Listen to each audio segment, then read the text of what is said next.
It's called the Internet of Things. Everyday devices like your appliances or your home security system, they're connected to the internet so you can check on them when you're away from home.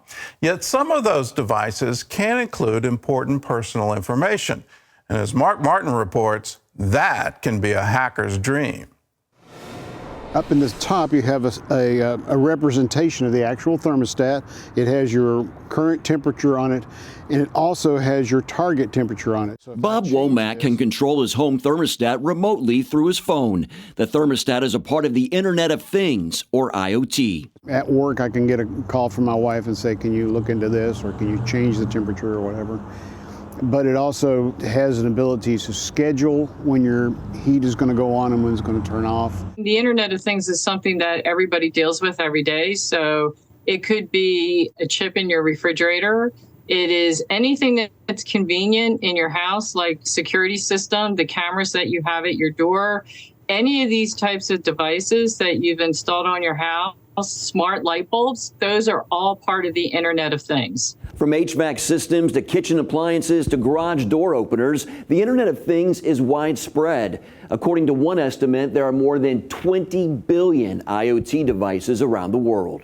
Other examples include medical devices and cars with built-in sensors. It's so prevalent, and because it's typically based on embedded devices that we don't see, sometimes we don't recognize just how prevalent it is. I didn't even know until it was installed that I was going to have it, but once I had it, it seemed like a good idea to be able to control stuff. The programming is much easier on an iPhone than it is on a thermostat.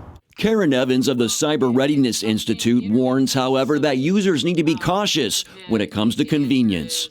The easier you make it for yourself, the more convenient you make it for yourself, the more convenient you're making it for hackers to get into your phone, into your house, into your security system. Regent University Associate Professor Dr. Alpha Niandoro agrees. The IoT is very, very vulnerable.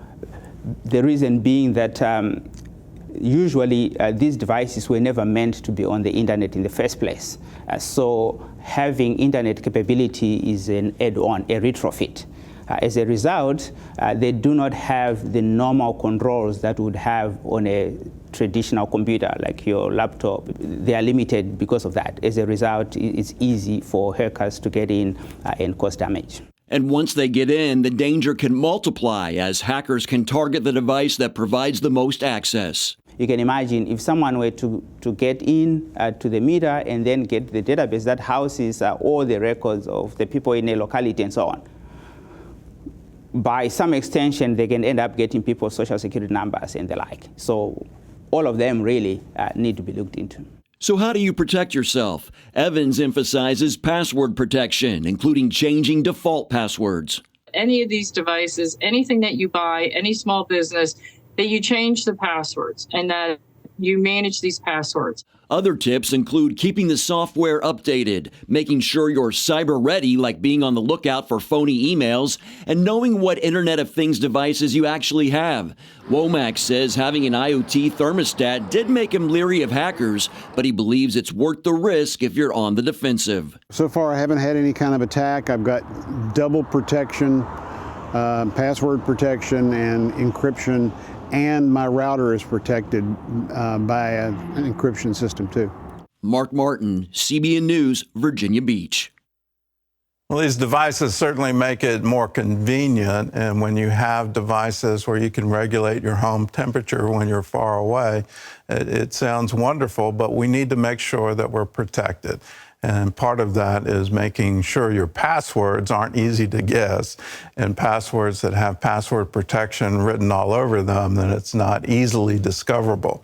The problem with that is it's very hard to remember them, and so if you ever forget, where's my password, and even having it written down somewhere can become a security risk as well. So please protect yourself. These wireless networks seem to be all over. As the piece was playing, I was trying to count the number of ones that are just in my house, and I think I've got 3. It might be even more. But it's one of those things, are we password protected, and are we making sure that personal information is not on that network? And please protect yourself.